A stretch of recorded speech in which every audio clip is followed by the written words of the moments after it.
Well, good morning. I'm James Lankford from Oklahoma. It's great to get a chance to have this conversation about children. And that's really what this circles around, is the next generation and about children.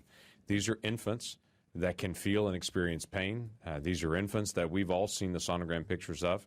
For my wife and I, the first time that we had the opportunity to be able to see our two daughters was at 20 weeks, to be able to see the sonograms and to see what they look like and watch them moving around.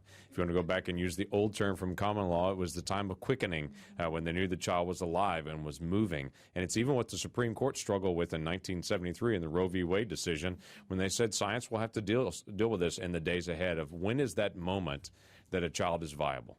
Well, I would tell you in my life, I have a friend of mine that their daughter was born at 14 ounces at this same time period that we're all discussing. And at 14 ounces when she was delivered, she's now 15 pounds and growing and doing great. Her name is Violet. Maybe Violet and Micah can get together at some point and get a chance just to talk about their experiences.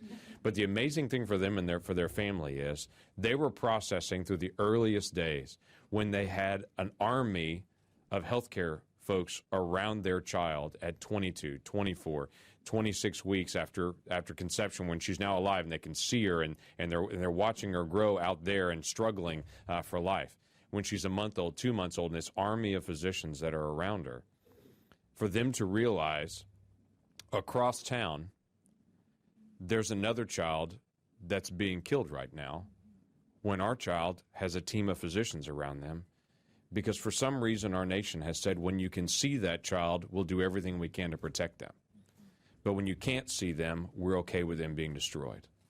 Well, that's not who we are as a nation. It's not a matter whether you can see them or not. It's not a matter of how tall they are to say they've got to be a certain height before we'll consider them alive. That's a living child. This bill does something that we would consider very non-controversial.